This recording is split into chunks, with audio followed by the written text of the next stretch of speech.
देवता की जिस भगवान की हम कथा सुनने के लिए जा रहे हैं, 24 अवतारों में 16वें नंबर का अवतार है और 10 अवतारों में 6वें नंबर का उनका अवतार है। इनका नाम लेने से ही उम्र बढ़ जाती है, आयुष बढ़ जाता है, ज्ञान बढ़ता है।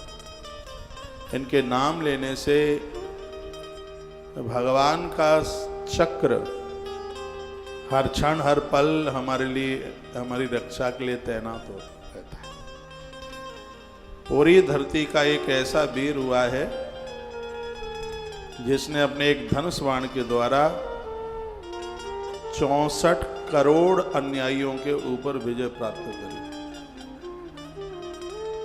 64 करोड़ लिखा है, क्षत्रियाणाम चतुष्षष्टि अयुतानि सहस्रसा तदा मृत्यु समेतानि एकेन धनुष बाण जाता। एक धनुष बाण के जोर पर 64 करोड़ अन्यायियों के ऊपर इन्होंने विजय प्राप्त करी और 14,000 अन्यायियों को इन्होंने एक बाण के ऊपर खत्म किया था। एक बाण के द्वारा 14,000 अन्यायी, आंख का पलक ऊपर से नीचे गिरा, इतनी देर में एक बाण के द्वारा खत्म कर दिया। ये बहुत बड़े शास्त्रज्ञ थे और बहुत बड़े शस्त्रज्ञ थे। ये किसी जाति के विरोधी नहीं, ये कुभावना के बहुत बड़े विरोधी थे। जिस समय लोग उदंडी बन करके जी रहे थे, तब इन्होंने अपना शस्त्र उठाया। भगवान गणेश ने उन्हें फरसा दिया। अधर्मी और अन्यायियों को इस धरती से उन्होंने रिक्त किया।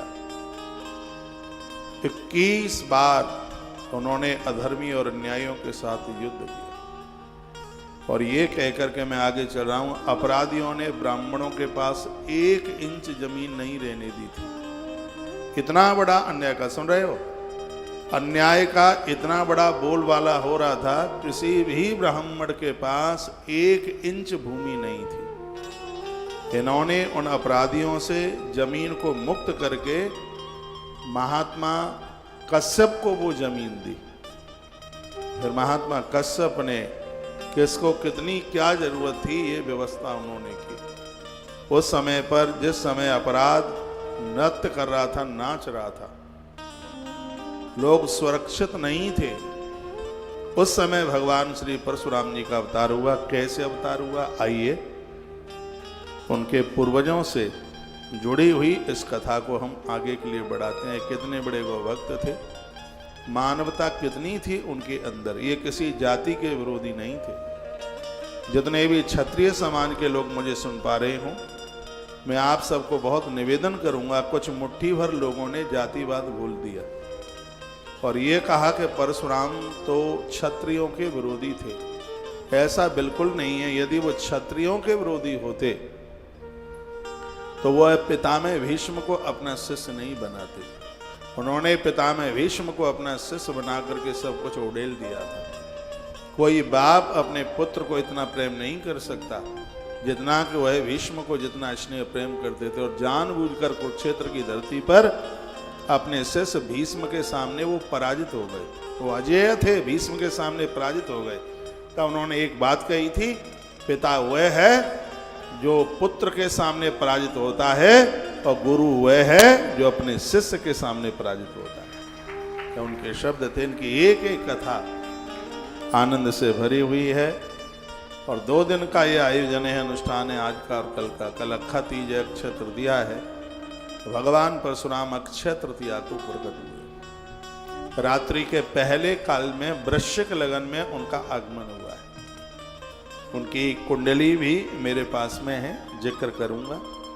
इनका जन्म कहाँ, कौन से खानदान में हुआ, कैसे हुआ, और ये चर्चा हम करते हैं। एक एक क्षण हमारा आयुष बढ़ाएगा, हमारी उम्र बढ़ाएगा। टाइम ना हो, बिल्कुल समय ना हो, फिर भी इस कथा को सुनने की जरूर कोशिश कीजिए। आज आश्रम के साथ इस देश का बहुत क्षत्रिय समाज जुड़ा हुआ है और मैं बराबर उनको सूचना देता हूँ। और मैं ब्राह्मणों को भी कहता हूँ, उनको भी कहता हूँ कि भगवान परशुराम की जयंतियाँ मनाइए, लेकिन जयंती मनाने का मतलब यह नहीं है कि किसी वर्ग को, किसी जाति को हम नीचा दिखाएं।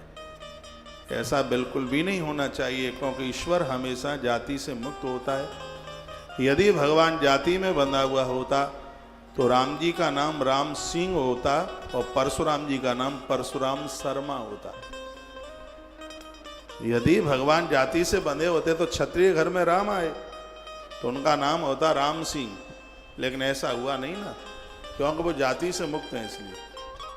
और भगवान परशुराम ब्राह्मण कुल में आए तो उनका नाम होना चाहिए था परशुराम शर्मा, लेकिन वो परशुराम शर्मा नहीं हुए, वो भगवान परशुराम हुए।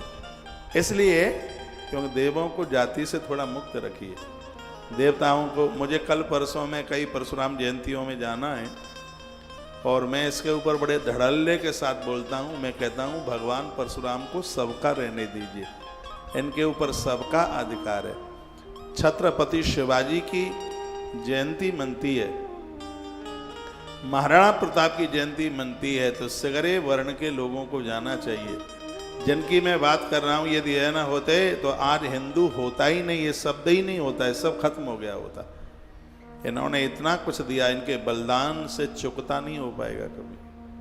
जितने भी क्षत्रिय समाज के लोग मुझे सुन पा रहे हैं, मैं आपसे बड़ा स्नेह करता हूँ, प्रार्थना है और एक इतिहास का पन्ना बदल दो। आपके आसपास जहाँ भी कहीं भगवान परशुराम की जयंती मनाई जा रही है उसमें आप भाग लीजिए। आपके परिवार की आयु द्वितीया के चंद्रमा की तरह बढ़ेगी, विश्वास करना। मैं थोड़ा जाति बिरादरी के बाहर निकल करके मैं बात करता हूँ। जैसे अग्नि के ऊपर सबका अधिकार, जल के ऊपर, धरती माता के ऊपर सबका अधिकार है, उसी प्रकार से देवताओं के ऊपर सबका अधिकार। आप ये ना सोचना कि भगवान परशुराम ने क्षत्रियों को मारा, नहीं। जो अधर्मी थे, अन्यायी थे, बहु बेटियां सुरक्षित नहीं थी उस समय उन्होंने अपना कुठार उठाया और ऐसा कुठार उठाया कि उनके कुठार को कोई रोक नहीं पाया। पलक झपके एक एक बाण में 14,000 अधर्मी और अन्यायी मारे गए। दुनिया का एक ऐसा पहला ये अवतार हुआ है जो त्याग से भरा हुआ था, जिसके पास ना कोई आश्रम था, जिसके पास 1 इंच भूमि नहीं थी। ऐसे भगवान परशुराम की मैं बात कर रहा हूँ। हम और आप बड़े भाग्यशाली हैं, हम उस भारत में पैदा हुए हैं जिस भारत में 6वां अवतार भगवान श्री परशुराम जी का हुआ, जिन्होंने अन्याय का बहुत भारी विरोध किया। ऐसे भगवान परशुराम जी की कथा श्रीधाम वृंदावन की पावन धरती तुलसी वन आश्रम से इस कथा को हम सुनने को जा रहे हैं। चारों वर्णों के लोगों को भगवान परशुराम को मानना चाहिए, उनका वंदन प्रणाम करना चाहिए। सप्त चिरंजीवों में भगवान परशुराम का नाम आता है। अभी कल 7 चिरंजीवों की कथा पूरी हुई है। अश्वस्थामा बलिर्व्यासो हनुमांश विभीषण कृपा परशुरामशः सप्तेता चिरजीवन। 7 चिरंजीवों में भगवान परशुराम है। कथा कल्कि पुराण में आती है कि जब ये कलयुग 4थे चरण में होगा, उस समय भगवान कल्कि देव भगवान परशुराम से दीक्षा लेंगे, मंत्र दीक्षा लेंगे। कल्कि भगवान 16,000 वर्ष धरती पर रहे हैं। भगवान परशुराम जी को उन्होंने अपना गुरु बनाकर दुष्टों का दमन किया। पहले भगवान परशुराम धरती पर थे, आज हैं और कल भी रहेंगे, क्योंकि वो सप्त चिरंजीवों में से एक है। तो कल का जो भावी दिन है उनको पूजने का दिन है, उनको प्रणाम करने का दिन है। विविध स्तोत्रों के द्वारा उनको वंदन पूजन कीजिए, उन्हें प्रणाम कीजिए। इनका स्मरण करने से व्यक्ति अधर्म अन्याय के रास्ते पर नहीं जा सकता, वह अपने धर्म से भटक नहीं सकता। ऐसे प्रभु है, भृगु वंशज है, भृगु के वंश में इनका आगमन हुआ है। ब्रह्मा जी की मानस सृष्टि में श्री भृगु जी का नाम आता है, तो भृगु जी के वंश में इनका आगमन हुआ। कैसे हुआ आगमन, अब वो कथा सुन ले। नई सी कथा आपके लिए, मेरे लिए तो पुरानी है पर आपके लिए नई, आनंद हो जाएगा। आशीत पुरारिचिकाज्ञो भृगु पुत्रो महामुनि व्रता अध्ययन संपन्न सुतपस्वी महायश। महात्मा भृगु के बेटे हुए थे ऋचिक, बहुत बड़े तपस्वी थे महात्मा ऋचिक। अपनी हड्डियां निकाल करके धनुष बनाने का काम कर देते थे। इतनी बड़ी सिद्धियां थी उनके पास में। ऐसे ऐसे हमारे पूर्वज हुए हैं, हमारे संत जन हुए हैं, क्या कहें। एक महात्मा ने तो हड्डियां ही दे दी थी अपनी, चलो देवताओं को कहा करो अपना काम, महात्मा दे दीजिए। श्री भृगु जी महाराज जिन्होंने त्रिदेवों की परीक्षा ली थी और कह दिया था कि देवों में सबसे बड़ा कौन है, जिन्होंने भगवान नारायण के वक्ष पर चरण प्रहार कर दिया था, श्री भृगु जी महाराज जिन्होंने अन्वेषण अग्नि का किया था। अग्निदेव वेद के साथ में प्रकट हुए, लेकिन अग्नि को कहां कहां प्रयोग में लिया जा सकता है ये लोगों को पता ही नहीं था। लोग कच्चा अनाज खाते थे, उन्हें पता ही नहीं था कि आग जलाकर तवा रखकर रोटियां पका करके खाओ तो ये कितना पौष्टिक है, मालूम ही नहीं था लोगों को। ठंड को कैसे दूर किया जा सकता है, लकड़ियां जलाओ उसमें से अग्नि प्रकट करो, ये किसी को पता ही नहीं था। इस अग्निवंशधर ने सबको जानकारी, महात्मा भृगु जी ने सबको जानकारी दी। बिजली तो बहुत बाद में आई है, लेकिन पूर्व में इस विद्युत का जिसने अन्वेषण किया, जिसने खोज करी कि पानी में से तुम बिजली बनाकर, जल में से बिजली बना करके तैयार कर सकते हो, महात्मा अगस्त की देन है। इनका बहुत बड़ा शोध था ये। हमारे महात्मा लोग तो बहुत बड़े वैज्ञानिक के वैज्ञानिक थे, बहुत होशियारी थे। पशु जंगल में वन में चरते थे, कौन कौन से पशु तुम्हारे लिए तुम्हारे घर में उपयोगी हो सकते हैं, ये महात्मा अगस्त की देन। गौ माता को कैसे तुम घर में खूंटा पर बांध करके कैसे उसके दूध का उपयोग आप कर सकते हैं, और भी कई जानवरों के बारे में। हम लोग तो गौ माता को जानवर मानते ही नहीं है, वो तो माँ है। किस तरीके से तुम हाथी को प्रयोग में ले सकते हो, ऊंट को प्रयोग में ले सकते हो, और किसको तुम अपने घर में मत बांधना, शेर को बाहर रहने देना, और तमाम तरह की जानकारी पूरे देश और दुनिया को महात्मा अगस्त ने दी। तो महात्मा भृगु जिन्होंने पूरी दुनिया को अग्नि के उपयोग की बात बताई, यज्ञ में अग्नि को किस प्रकार से तुम प्रयोग में ले सकते हैं, ऐसे महात्मा भृगु के पुत्र हुए थे जिनका नाम था महात्मा ऋचिक। इनकी पढ़ाई लिखाई पूरी हुई। तीर्थ यात्रा प्रसंगेन स कदाचिन मुनीश्वर स्थानम भोजकट नामम प्राप्तो गादी में ये थे। तीर्थ यात्रा के लिए निकले थे। यत्र सा कौंसकी नाम नदी त्रिलोक विश्रुता। ऐसा बताते हैं कि गादी की एक कन्या हुई थी, गादी राजा की एक बेटी हुई थी।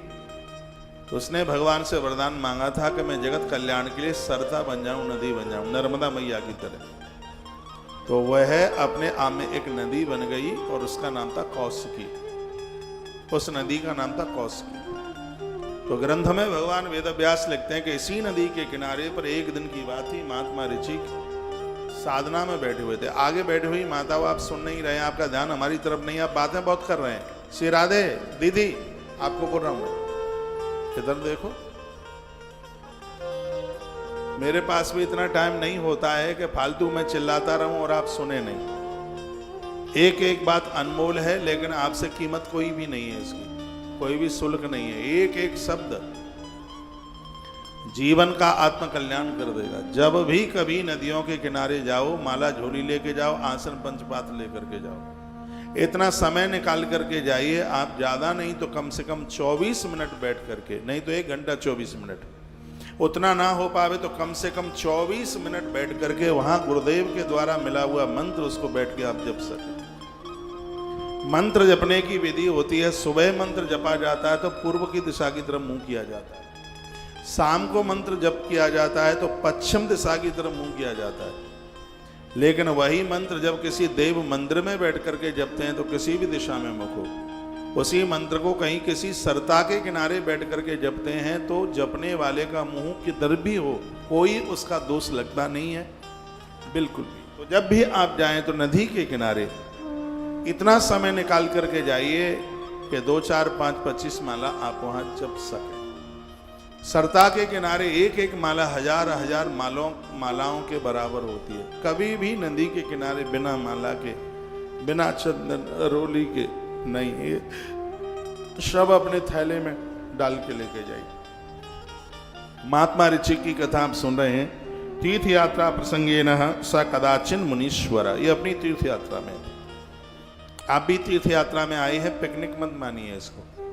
चाहे जाका खा लें, नहीं, उसमें शुद्धता होनी चाहिए, स्वच्छता होनी चाहिए, उसमें पवित्रता होनी चाहिए। एक दिन मैंने दिल्ली से चाणक्य नीति के चरित्र में एक बात कही थी, मुझे अभी भी याद है। गुरुजनों के यहाँ, संत जनों के यहाँ, महापुरुषों के यहाँ का मिला हुआ अन्न साक्षात अमृत की तरह होता है। जैसे क्षत्रिय ने इस देश की रक्षा की है, उसके घर की रोटियां दूध की तरह होती हैं। जो ब्राह्मण अपने सड़कर्म के साथ जीता है, अन्याय अपराध करता नहीं है, उसके घर का अन्न अमृत की तरह होता है। जो क्षत्रिय इस देश और धरती की रक्षा के लिए निकला है, ऐसे क्षत्रिय की रोटियां दूध की तरह होती हैं, बिल्कुल दूध की तरह होती हैं, ऐसा वर्णन है। वैश्य जो वस्तु में मिलावट नहीं करता, उसका अन्न है, उसका प्रसाद है, वो फलों के रस के बराबर होता है उसका प्रभाव। उसके तत्पश्चात कहा, जो लोग अपराधी हैं, शराबी के घर की आप रोटियां खाते हैं, मांसाहारी के घर की रोटियां आप खाते हैं, उसके घर का अन्न रुधिर और मांस के लोथड़े की तरह होता है, ऐसा ग्रंथों में वर्णन। इसलिए बहुत सात्विक बनिए, शाकाहारी बनिए। तीर्थों में आप जाते हैं, बचिए, घर से भोजन लेके जाइए, कोई व्यवस्था नहीं है तो चाहे जहां का चाहे जैसे खा ले, कभी भी नहीं। गुरुजनों के सानिध्य में वहां कोई संत जन रहते हैं, प्रसाद वहीं का पाइए, भोजन वहां का लीजिए, अपने खान पान का दिन। कथाएं तो मैं कहानी किससे तो आपको सुनाई दूं, लेकिन कथाओं में जो एक असली बात छिपी है तो बहुत गजब की है। तीर्थों को आप तीर्थ के हिसाब से, कभी कभी तो लगता है कि घर में और तीर्थ में कोई अंतर ही नजर नहीं आता, जैसे घर में वैसे ही तीर्थ में। घर में कितने बजे जगते हैं आप जाने, लेकिन तीर्थ में भोर में जागिए, क्योंकि तीर्थ की एक एक माला हजार हजार माला से बढ़ के होती है। तीर्थ का भ्रमण, वैसे तीर्थ में जाएं तो दो काम कर सकें तो तीर्थों में वास कीजिए। 8 दिन के लिए, 10-15 दिन के लिए, हफ्ते महीने के लिए जा रहे हैं, दो काम कर सकें तो तीर्थ का वास कीजिए, आनंद आ जाएगा। क्या है दो काम? सेवा कथा रसमहो नितराम पिबत्वम। तीर्थ में जाकर आप सेवा कर सकें। तीर्थ में अपनी सेवा मत कराइए किसी से, तीर्थ में जाके सेवा कर सकें, तीर्थ में जाके कथा सुन सकें, संतों की वाणी सुन सकें, अच्छी बात सुन सकें, तो ही तीर्थ में जाइए, तो तीर्थ आनंद कर देगा। तीर्थ का मतलब है जो तार दे उसे तीर्थ कहते हैं। महर्षि वाल्मीकि जी ने तीर्थ की परिभाषा बताई। तीर्थ एक नौका की तरह, जैसे नाव में चढ़कर आप समुद्र पार कर जाते हैं, उसी प्रकार से तीर्थ रूपी नौका पर बैठ करके आप भव सागर से पार हो जाते हैं। ये तीर्थ की महिमा है। तो तीर्थों को पिकनिक के हिसाब से मत देखिए, घूमने के हिसाब से नहीं। मैंने आज तक कभी ये नहीं कहा कि मैं हरिद्वार घूमने जा रहा हूं। आपके अली गली में, मोहल्ले में, उनमें एक आप भी कभी कभी क्या कहते हैं, बगल वाले को कहेंगे, कभी फोन अपने मित्रों को कहेंगे, आजकल हम थोड़ा घर में बोर हो रहे हैं, हरिद्वार घूमने जा रहे हैं। अरे भैया, हरिद्वार घूमने मन जाइए, ये कहीं हम गंगा नहाने जा रहे हैं। हम श्री हरिद्वार जा रहे हैं, संत गुरुजनों का, महापुरुषों का दर्शन होगा। वो लोग कहते हैं वृंदावन घूमने जा रहे हैं। अरे घूमना तो कुल्लू मनाली है, घूमने के लिए तो शिमला है, उधर वो घूमने वाली बात है। तीर्थों में घूमा नहीं जाता है, तीर्थों दर्शन के लिए जाते हैं। तीर्थों में तो देव वंदन के लिए, देव प्रणाम के लिए, लेकिन ज़्यादातर ऐसे तीर्थ घूमने की ही स्थिति में लोगों ने बना ली है, लेकिन ऐसा होना नहीं चाहिए बिल्कुल। तीर्थ में कम से कम नींद लीजिए, तीर्थ में कम से कम खाइए, क्योंकि ज़्यादा खाओगे तो नींद आएगी। तीर्थ को तीर्थ के हिसाब से लिया जावे तो 3 चीज़ें हृदय में आके बैठ जाती हैं। तीर्थ में जाने से 3 चीजें मिल जाती हैं, पक्का मिल जाती हैं।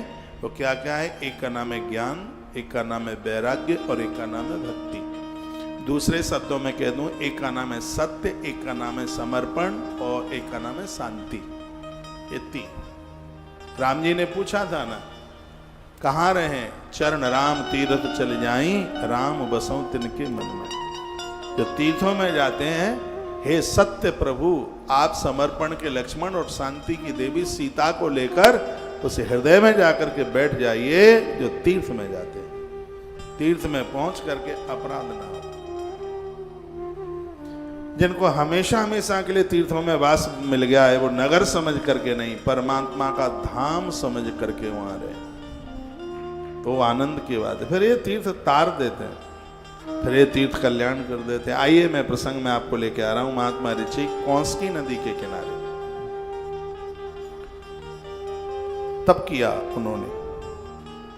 यत्र सा कौंसकी नाम नदी त्रिलोक्य विश्रुता, 3 लोगों को पवित्र करने वाली ऐसी नदी कौंसकी। ये वही नदी है कौंसकी जहां पर महात्मा श्रृंगी तप कर रहे थे और उनको ये सूचना मिली कि परीक्षित राजा ने मेरे पिता का अपमान किया है। तो इसी नदी का जल था, उन्होंने हाथ में लेकर के और राजा को श्राप दे दिया था। इत लंघित मर्यादम तक्षक सप्तमे हनि। नदी का जल बहुत प्रभावी होता है। नदी के जल को लेकर जो संकल्प कर दोगे वही संकल्प पूरा हो जाएगा। इसलिए तो मैं कहता हूं कि आप सबके घर में नदियों का, सरताओं का जल होना चाहिए। नदी का जल लेकर आपने जो संकल्प कर दिया उस संकल्प को पूरा होना पड़ेगा। ये पंडाल में से आवाज क्यों आ रही है? अपने मोबाइल बंद रखिए। तो कौंसकी नदी का जल हाथ में लिया था और संकल्प कर दिया और वही हुआ था। जब भी आप नदियां नहाने को जाते हैं, हाथ में जल लें, एक सिक्का रखें, चावल रखें, फूल रखें और आपने तीर्थ में पहुंच करके जितना धर्म पुण्य सत्कर्म किया है वहीं का वहीं पूरा का पूरा पूर्वजों के लिए छोड़ के आ जाए। आपने सेतु, आपने सरता का जल लेके संकल्प किया है तो वह पूरा उनको, आपका आपने मंदिर में दर्शन किया है वो भी उनके पास पहुंच जाएगा। चेक पर सिग्नेचर करके पैसा दूसरे के खाते में ट्रांसफर हो जाता है, तो इस संकल्प को तो आप पूजा के पन्ने के ऊपर सिग्नेचर समझ लो। ये सिग्नेचर है, ये संकल्प। पूजा में संकल्प की बड़ी महिमा। 3 पग धरती के लिए भी भगवान वामन ने बलि राजा से संकल्प कराया था। संकल्प का भारी महत्व होता। नित्य की पूजा में संकल्प नहीं होता, लेकिन अनुष्ठान में संकल्प। हम आपसे गोत्र वगैरह मांगते रहते हैं, इसलिए मांगते रहते हैं क्योंकि संकल्प की महिमा है। संकल्प से पूरे आपके पूर्वजों को ये सब चीजें मिल जाती हैं। तो महात्मा ऋषिक तस्यां स्नात्पादुजय श्रेष्ठो यावतिष्ठत तीरगा। कौसकी नदी के तीर पर महात्मा ऋषिक समाधिस्थो जपम कुर्यन सतप्रियम पितृ देवता। उन्होंने समाधि लगाई, पितरों के लिए उन्होंने तर्पण किया।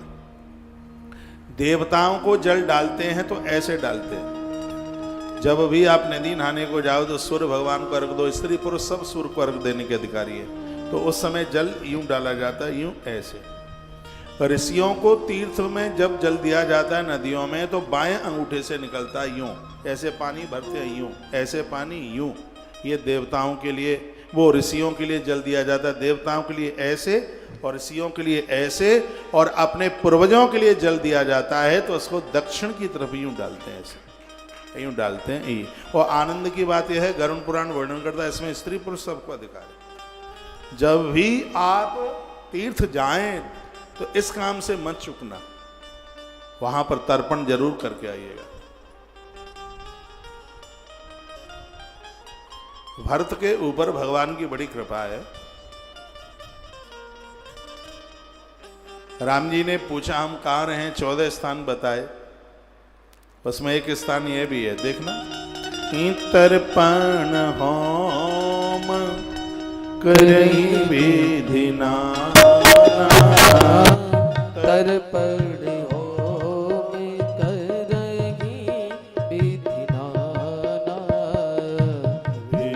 विधि नाना, ब्रजवाई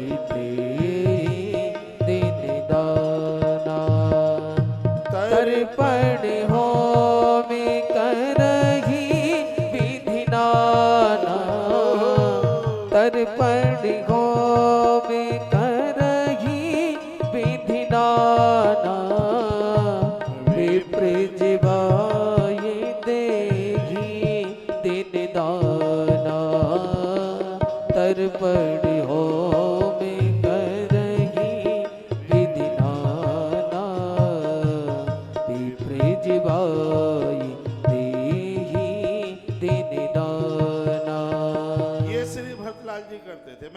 फिर कहूंगा, जो तर्पण करेंगे, ब्राह्मण को जिमाएंगे, हवन यज्ञ करेंगे, एक बार नहीं मैं लाख लाख बार कहूंगा, उनके पुरख तृप्त होंगे और करने वाला व्यक्ति बहुत संतुष्ट होगा, उसके जीवन में आनंद होगा। घर में देवताओं को भोग लगा। आज मैं कुछ भक्तों के बीच में पंचायत कर रहा था। अब पंचायत ही है, कोई ना सुने तो भी हम सुनाए तो पंचायत ही है। मैं उन्हें बोल रहा था, मैंने आज पढ़ा था सुबह, बिल्कुल टाइम नहीं होता, फिर भी जैसे रोजाना मेरे लिए नहाना जरूरी है, रोजाना मेरे लिए सोना जरूरी है, जागना जरूरी है, उसी प्रकार से बहुत ज़्यादा टाइम ना मिले तो 10, 20, 50 मिनट रोज स्वाध्याय करना जरूरी मेरी हैबिट में है। वो मेरी आत्मा की खुराक है। मैंने पढ़ा है, भगवान का भोग नित्य लगाइए। घर में सात्विक बनता नहीं है, लहसुन प्याज बनता है, फिर क्या करें? घर में उठ पटांग लोग हैं, उल्टा पुल्टा खाते हैं, फिर क्या करें? तो उसमें किसी मधुर चीज का भोग लगाइए। और उसमें मुझे गुड़ बहुत अच्छा लगता है। हाँ, आप गुड़ का भोग लगाना। खांड में थोड़ा घी मिला करके, शुद्ध देसी घी हो, खांड पूरा आता है पीले रंग का, उसमें थोड़ा सा घी मिला करके और मध्याह्न के समय में भगवान का भोग लगाइए, उससे भी पूर्ति हो जाएगी। लेकिन कीजिए।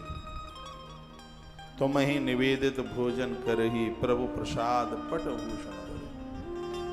महर्षि वाल्मीकि जी ने कहा, जिन घरों में रोज आपका भोग लगाया जाता है, उस घर में आपका होना बहुत ज्यादा जरूरी है। उस घर में आप रहिए। जिस घर में भगवान हो तो वहां तो सब प्रकार की चीजें, सर्व संपदा है, वहां तो आनंद ही आनंद है। क्या नहीं है वहां? सब कुछ। जिस घर में भगवान हो वो घर तो तीर्थ हो जाता है, धाम हो जाता है। तो छोटा सा काम है।